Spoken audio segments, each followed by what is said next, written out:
Hey YouTube, what's up? Craig Crash here alongside me, or I guess, in a whatever like Brady Bunch type, box. We've got Brandon Scott here, otherwise known as B Scott. We're doing something different. Normally you're just used to seeing the podcast, but today we're doing a video. We're reacting to the 2018 Indianapolis 500. Obviously, there was no race on Memorial Day weekend. That's going to happen. The Indy 500 this year is going to take place in August. But we thought it'd be a cool idea to just do a video where we watch the Indy 500, react to it. We couldn't get 2019, so this is 2018. We're going to watch the last 40 laps, last 100 miles. And this was an interesting race. B. Scott, you talked about it on the podcast. There was, record temperatures as far as heat goes. You had a lot of storylines in this race. You had Danica in her final race ever. You had Elio, who was, in his, what I think either final season full time, or this was the first season where he just ran two races. Yeah, that's what it was. He only ran two races. He ran the two races at Indy that year. So he was, just kind of coming back just for this particular race. He had a lot of crashes because it was a new car. So it was a very interesting race, B. Scott. It really was. And this is going to be, the weather conditions from this race are going to be very typical of what we could potentially see this year in August. The temperatures obviously are very common. The higher temperatures are very common in August. So this type of race could be what we could potentially see come August. Now, obviously, cars have changed, tires have changed, and they'll prepare tires better for the August heat. But this could be very similar to what we see come August. So this is a good race to look back upon. Yeah, so, let's go ahead and get into it here. All right, so we're going to start here at lap 160. Obviously, we're under caution right now, so kind of get things going. Clutching, just doing that. Scott Dixon's very good at that too. But also what I noticed, guys, is I saw this with Will Power. So obviously here in your top three, you have Will Power in first, Ed Carpenter second, and Alexander Rossi in third. Obviously, it's not too uncommon now to see Alexander Rossi up there and Ed Carpenter up there as well. But this race was the big breakout for Will Power to get some demons off of his back in regards to ovals, in particular in the Indianapolis Motor Speedway. There's turn 3. There's Craig's stomping grounds for the race. Yeah, you could see me, right? Like you could pick me out of that crowd. Like I feel like you could, right? Yeah, I mean, no problem at all. He is the group. He's making his own group. He decides where he puts his car, and he gets away with it. Anybody else that tries that is spinning and crashing. The great Castro Neves. Yeah, this race had a lot of crashes because the track was so slick due to the higher temperatures, not just air temperatures, but the track temperature was really high as well. That broke a record as well. Scott Dixon pitting a fuel strategy play here by Mike Hall and the Ganassi team. Yeah, you see Scott Dixon here pitting, looking at some fuel strategy, because this race, because of tires and the heat, it really came down to fuel strategy, which a lot of Indy 500s here recently have, except last year. Last year was all just about pure speed, but fuel strategy has become a huge part for the Indy 500 in recent years. So obviously you're going to start seeing a lot of, at this point in the race, you're going to start seeing a lot of different strategies take place. Yeah, I mean, that's basically how Alexander Rossi won his race, his fuel strategy. And then, I mean, I respect it. A lot of people don't like seeing races won based on fuel economy, but I think that's actually one of the more exciting, races, especially as a fan to watch it, like, especially if you're there. Like, you don't know. All you know is that, like, hey, you hear kind of the rumblings from the fans that have scanners and listen to it on, the radio and stuff where, you kind of hear the rumblings in the stands of like, hey, the 16 car doesn't know if they can make it on fuel. And it's just kind of interesting to see, how things play out. And I think it's one of the more, it's a fun strategy because of how risk reward it is. It's a big risk. But if you can get the cautions to kind of, fall your way, I mean, it's very rewarding. I believe this was the year also that we got the great camera views or camera shots of Alexander Rossi passing like 6 cars at a time, going 3 or 4 wide on the back straightaway. Like what we're seeing right now with guys, you see these guys coming down the backstretch it's so interesting to watch everything, because I mean it's so crazy in a way, because it's got to be coordinated how you get out of that, because who's going to back off. I mean, if everybody runs in there and doesn't want to back off, I mean, you're looking at a dangerous situation there. So it's always interesting to watch how dicey things get on the backstretch. Right. I'm really excited. This year my seats are actually going to be in turn 3 with you, and I'll be sitting at the entrance of turn 3. So trying to have a good view of down the back straightaway to see some of that unfold. I usually sit on the front straightaway, but you can see where my seats will be. The little platform here, right here. You can see all the wheelchairs. That's where I'll be sitting in August. Or are you backing off on the fuel so you spend, for Rossi, for example, so you spend less time sitting still on the pit stop you know is coming, and see if you can gain some track that way? I'm a big Alan Bestwick fan. I don't know about you, but I really like Alan Bestwick. No, I didn't really get, since I didn't get to watch the race on TV live last year. I got to watch it later. I did like Mike Tirico in it. Mike Tirico is probably one of the all-time greats now, in my opinion. The Alan Bestwick story is interesting because he got to call it on NBC last year, right? Or was that Tirico? It was Tirico last year. Because I'm pretty sure, because this is the last race on ESPN, and Alan Bestwick, I think at this point had already been told he was getting let go, but they were like, hey, we're going to let you call the Indy 500 still. So that's a cool thing. Yeah, I mean, his voice and his experience with the Indy 500 is just iconic. So yeah, at least for our generation. Yeah, because I used to watch when he was on the Speed Channel. I used to watch. It was like Inside Winston Cup was the show. It was him, Johnny Benson, Michael Waltrip, and Ken Schrader. And so that's where I first originally watched Alan Bestwick, and I've been a huge fan ever since those days. Can stretch out here. Look back through that running order at the top of the screen. With all of the cautions and accidents that we've had, the different pit stops. Wow, to see Robert Wickens up there. Yeah. He's one of those drivers that you still think about and go, man, what could have been? Right. The most out of it. First of all, by missing the wrecks, but like Graham Rahal, for example, another one started 30th. He's running in 6th. Graham Rahal's one that I wouldn't mind see win one of these days. But you don't feel comfortable enough to take him as saying that he could be a first-time winner this August. Absolutely not. Absolutely not. It's one of those things where I just don't. It seems like Graham is kind of in the same boat as Marco. I think Graham is better than Marco, but I think that it's just the fact that he's a nice pick. I think people pick, Marco. People pick Graham every year, but it's not one of those things where it's a Will Power situation or a Scott Dixon situation or a Dario situation where hey, he's consistently up near the front. He leads a lot of laps. He's just missing out. It's, he has great runs. He might lead, 15 laps here or there. But by the end of the race, he's 6th, 7th, and not really contending up near the front. He has progressively gotten better year after year. So I think eventually Graham will capture one. I wouldn't be surprised to see him capture one.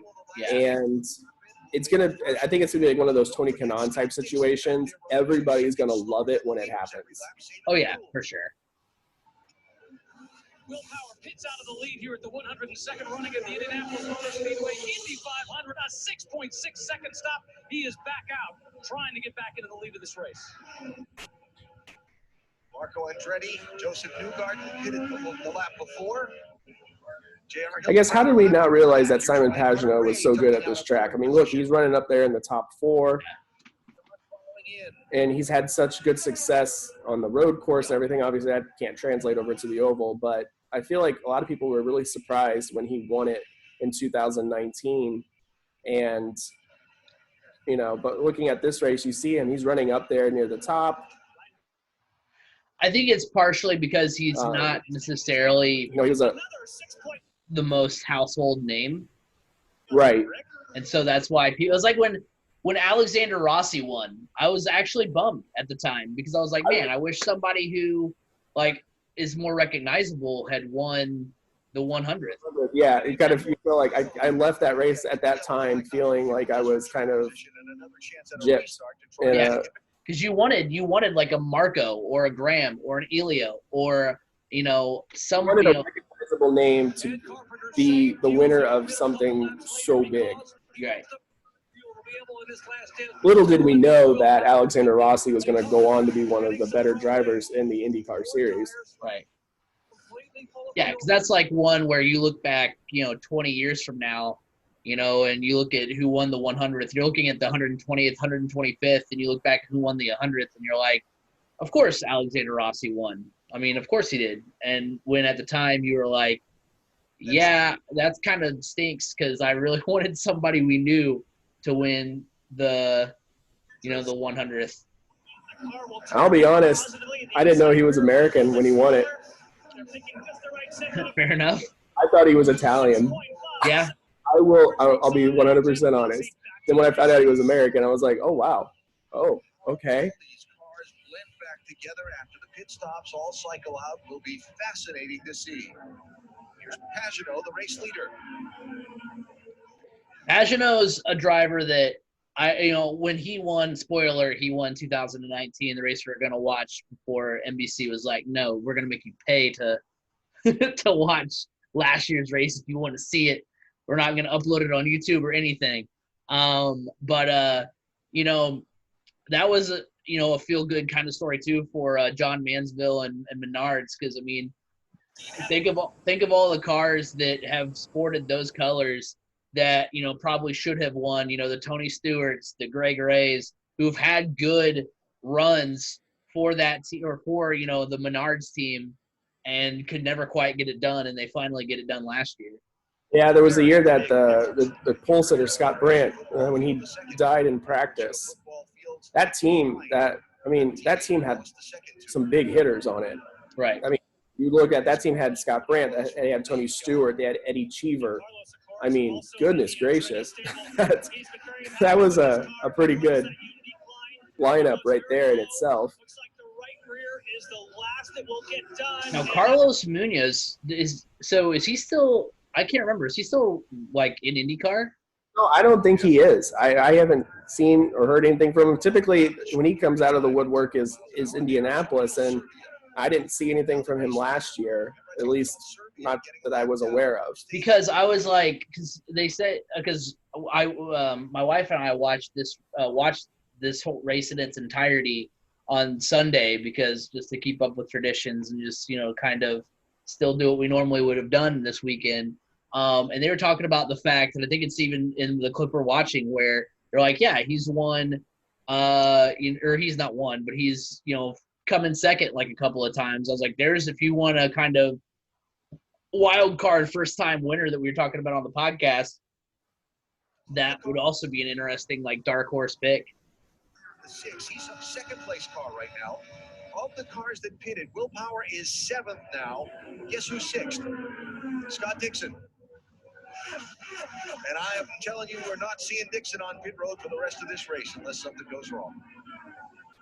Yeah, the only disadvantage for Dixon is that he's going to have more laps on his tires if it comes to a shootout at the end. But all these late pit stops that we've seen, we should not have to worry about people running fuel. They'll be able to run full fuel, full horsepower. And don't forget, there's usually a knob on the steering wheel that advances the spark on the engine, gives you a little bit more horsepower. You can't run it all day long, but Eddie, you and I talked about this the other day. There's no doubt that it'll be there for the last 20 laps or so. This was the race after Scott Dixon's big wreck in the first turn, right?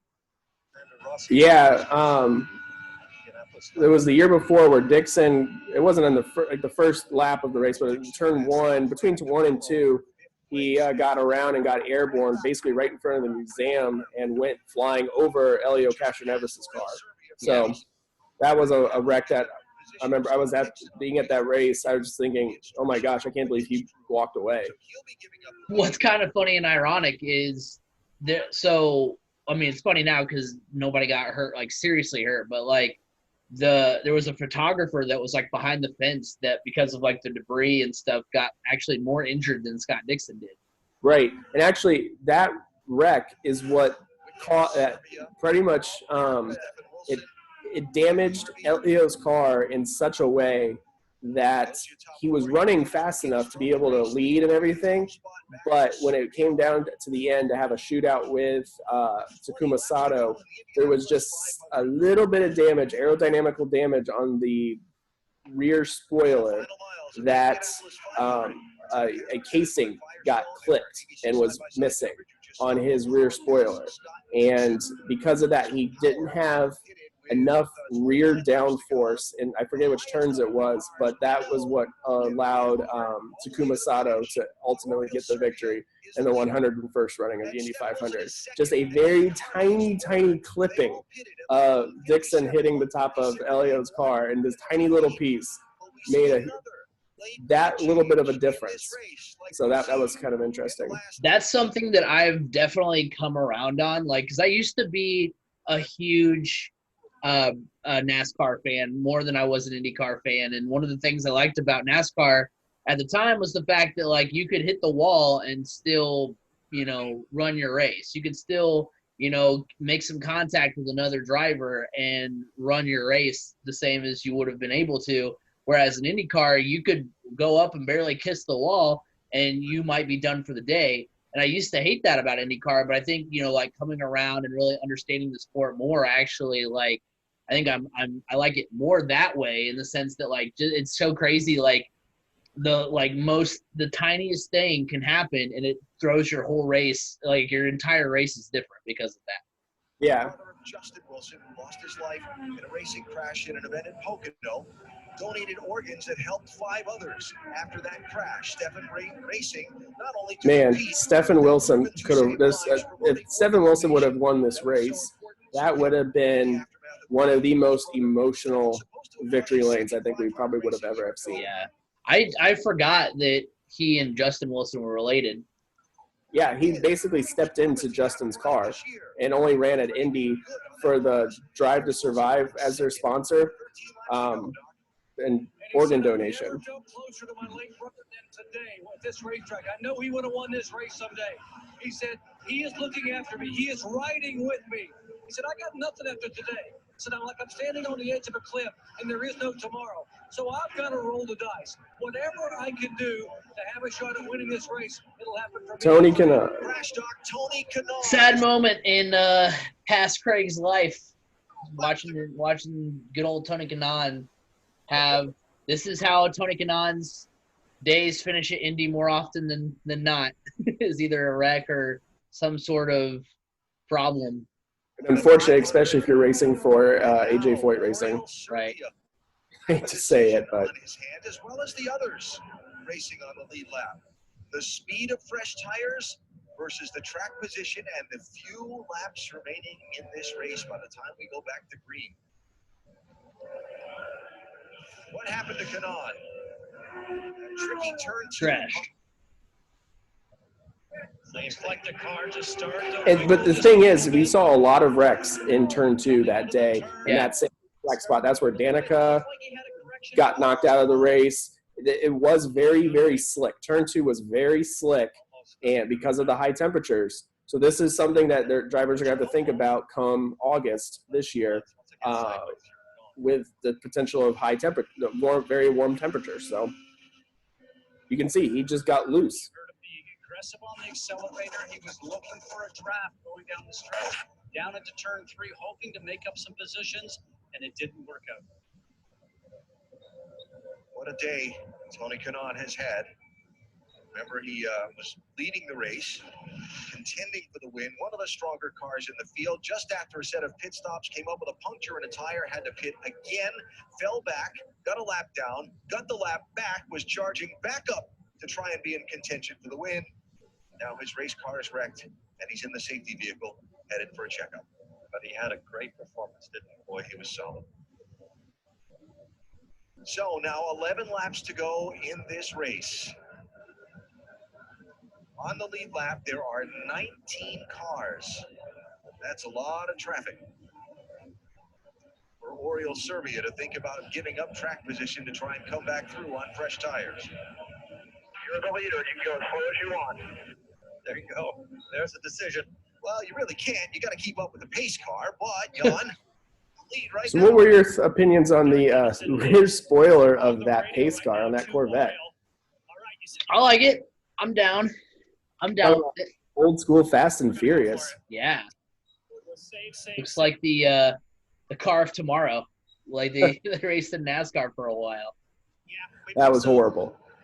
Yeah, Exactly what this team wanted. I think that was the beginning of NASCAR, and I mean I hate doing this all the time because I feel like I harp on NASCAR a lot, but I don't know.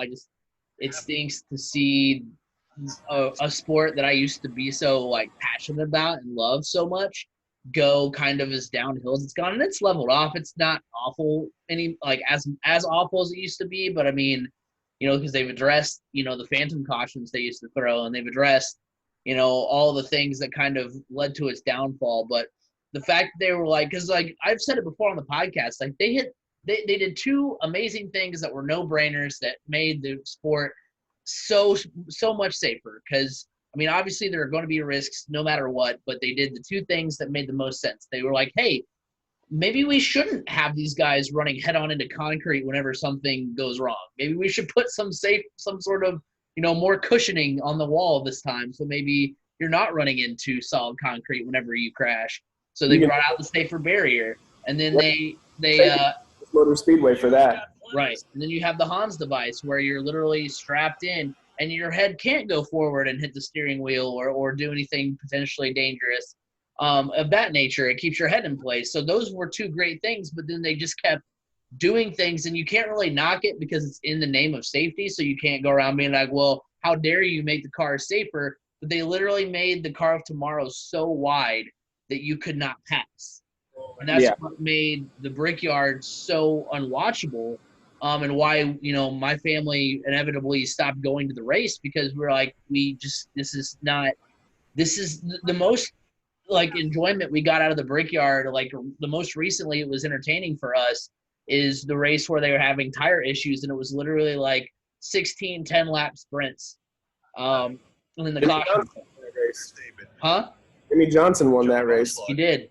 That was great. I was sitting on the front straightaway of that race with my dad. It was a boring race, but sitting on the front straightaway, you're right there with all the pit crews. And that got pretty exciting. Yeah, I was like, that's basically what the race was, is just, a practice session with a pit stop competition. That's basically what it was. But yeah, I mean, so yeah, that's what's led to the downfall of the Brickyard. And hopefully with the fact, we talked about it on the podcast, like hopefully the fact that you're going to have an IndyCar race the same weekend as the Brickyard, you're going to have an IndyCar race the same weekend as the endurance race, like these other things are going to gas up those other events, and possibly kind of inject some energy into those races that they desperately need. Yeah. Now, as a leader, Eddie, I'm not sure I'm going to be looking in the mirrors all that much. And also remember, you do have the spotters up in turn 1 and turn 3 to let the driver know if there's somebody looking on the high side, the low side. But at this point in time, when the time to go green, there's the spotters all lined up there for all the teams. I would not be looking in the mirrors whatsoever. I'll be putting my foot on the gas. We get the 1 to go signal at the start-finish line. We will get green with 7 laps to go in the 500. Wow. Wow. Right now. And we know, back to a point that Eddie made earlier today, Scott, and your thoughts on this, but as difficult once they get sorted out to pass as is there a more beautiful view than that right there? It's hard to beat right there. It's the risk reward ratio anymore. You just go for it. We heard that's what I like. The couple times I've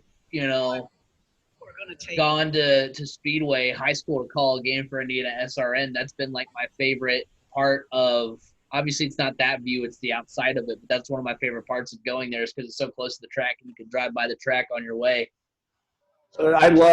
So when I come into the track, I come in off of 16th from downtown Indianapolis. So I'm not really good with directions. I'm coming from the east, essentially, traveling west on 16th, there's a portion where you get close to the track. You know you're close.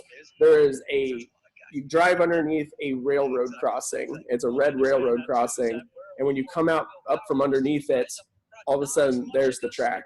It's one of those things that for me, when I see that, there's no cooler feeling, no better. Like, it's one of the coolest sports feelings I ever have.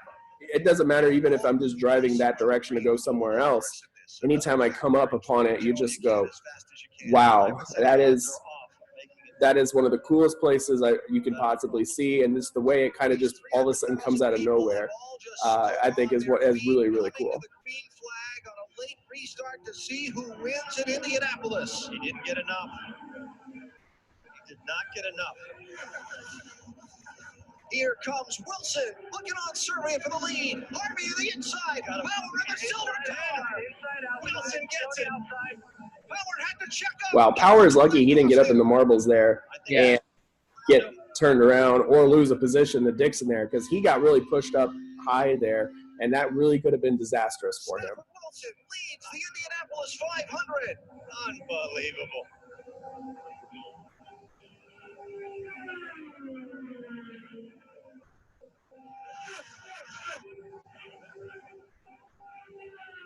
Power's going to have to start passing cars. There's not that many laps to go. I think that's the object, right? Yeah. If he wants to win, he's going to have to not be in third.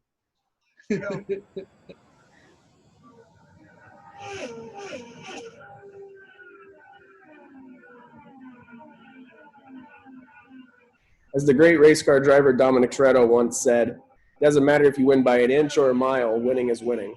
Yes. He's got fresher tires on his car by about 20 laps, so there's definitely going to be more grip. He's almost close enough to make a pass at the end of this lap, but not quite. He's another 6 feet. No tracking, Harvey. Gonna look. Won't happen in this set of corners. Now it's all about timing. Sit back here for a little, and then this has to be the most nerve-wracking thing about the front two cars are basically on an economy run, trying to not run out of gas, but yet you can't do what you typically can do on an economy run, which is do things to conserve gas. Like not being in the throttle as much and things like that. Because obviously you just got bottlenecked after a restart. Because typically you see that like when these kind of runs are made, like with Rossi, like didn't Rossi run out of gas like at the last second? Because these guys are pulling off now to pit, and so they weren't. For some reason I thought it was closer to the end of the race that they pulled off. They weren't even really close at all. I mean that's a full 10 miles. Yeah, and at this point nobody gets even close to Will Power. Right. Because the second closest car in second place is Oriol Servia, and he's on the economy run as well. Right. And that's what we talked about earlier. I mean, that's the risk reward of doing it that way, is that when it works, it's amazing and it's thrilling, but it's a huge risk reward, because if you're not, if you actually can't make it, then, it's kind of demoralizing. This was also the year that Will Power and I had our rivalry again, I believe. your feud. Our pit road feud. Or maybe it was the year before this. I can't remember, but no, it was the year before this. Anytime I'm on pit road, he no matter what, I could be telling somebody about it and the feud, and all of a sudden here comes Will Power in his golf cart. And me and my wheelchair can never get far enough over, even though he's got plenty of room to get his normal sized golf cart through. He needs the widening of the C's to get. Especially now that he's an Indy 500 champ, man, you just gotta respect the title. Dude, you're a race car driver. You're a precision driver. I think you can get through there in your golf. Here he is, I told you before, so smooth and so calm and so confident all month. And now just over a lap away from checking that last box of career goals. He's got one back marker to cut through. And That box that you talk about, we mentioned earlier on the show, if you drive for Roger Penske, yes, you can win championships as he's coming up for one lap to go. The white flag is flying, but you need to make sure that you win an Indianapolis 500 if you want to retain your job with Team Penske. Hey, right up there. There's Dixon, one of the drivers you took in our fantasy draft. So Yes. See? and Rossi's up there as well. But one of the drivers that I said has an opportunity, I think, to win one of their first is Ed Carpenter, and he's up there. Yeah. He's finishing second. Newgarden 8th. Another guy that could be a favorite to win their first. Same way again. From now on, I mean, obviously, I picked Connor Daly as one of them, too. This was when Connor Daly was running, I believe he was A.J. Foyt as well that year, so he didn't have great equipment. I love it. You can just hear the pure excitement in his voice on that radio call. Yeah. And you knew how big of a deal this was to him because of the monkey that's been on his back with ovals, in particular IMS. And to finally get that monkey off of his back, that demon exercise, that's a great thing. And you can hear the relief, not just the excitement, but the relief in his voice as well. Yeah, I mean, that's kind of the crazy thing is when Will Power first came into the league, I mean, he, like, if it was a road course, like, you know, he was pretty much going to dominate. But if it was on an oval, like, he always, no matter what oval it was, IMS, Texas, you know, Iowa, pretty much no matter what, he, you know, for some reason just couldn't get it down. Did you want to watch the interviews at all? Nah. I got you. Well, all right, there you have it. That was us watching the Indy 500. Let us know what you guys thought of our little kind of experiment here. We'd love to know what you think down in the comments, and you know, give us a like, give us a rate and review, and let us know what you thought of that. But this was watching the 2018 Indianapolis 500, and we will see you guys we will see you guys next time. Peace.